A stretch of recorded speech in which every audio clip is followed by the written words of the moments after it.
your strategic business partner.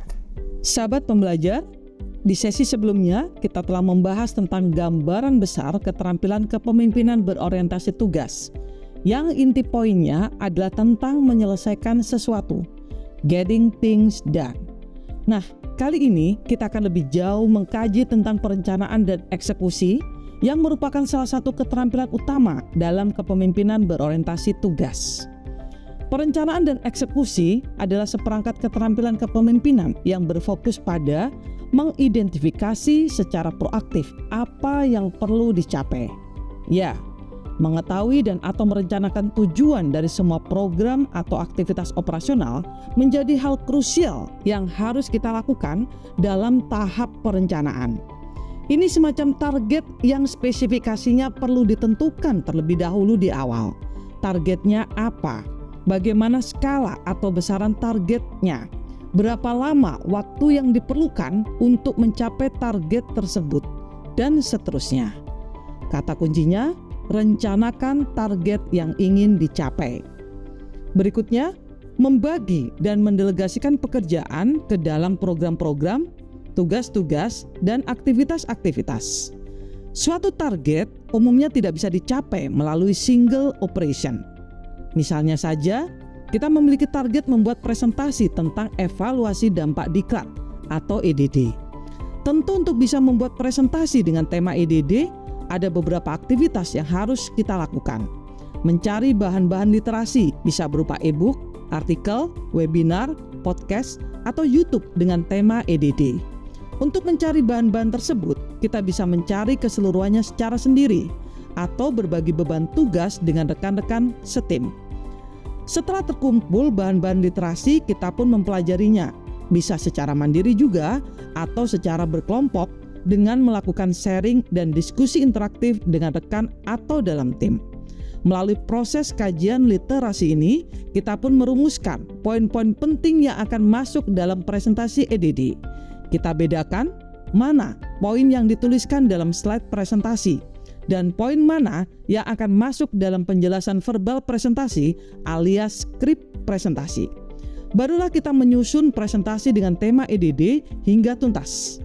Di sini pun masih ada beberapa proses, seperti menuliskan poin-poin penting dalam slide, mendesain slide, dan membuat animasi slide-nya. Nah, sahabat pembelajar jadi bisa membayangkan dan lebih punya gambaran bahwa satu target, yakni membuat presentasi EDD, ternyata melibatkan beberapa tugas dan aktivitas yang masing-masing tugas atau aktivitas tersebut bisa kita lakukan secara mandiri ataupun melalui pembagian atau pendelegasian tugas. Tentu hal ini akan bergantung dari situasi target itu sendiri. Misalnya, seberapa jauh kompleksitas target, seberapa besar skala target, seberapa mendesak waktu penyelesaian target, dan sebagainya.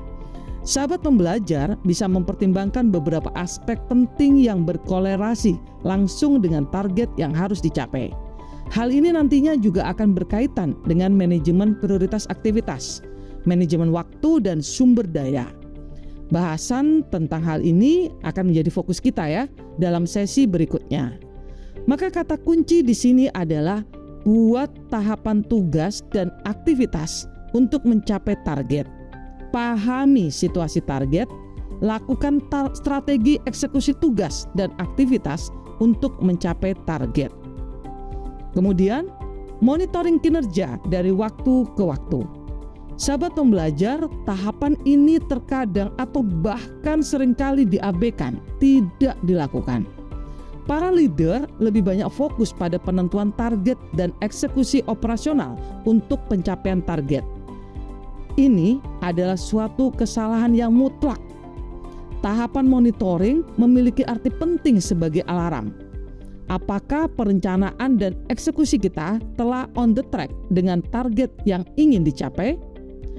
Berkaitan juga dengan efektivitas proses eksekusi, efektivitas dan efisiensi alokasi sumber daya, ketepatan waktu eksekusi dan pencapaian target. Monitoring kinerja juga menjadi pengingat bagi kita ketika target telah berhasil kita capai.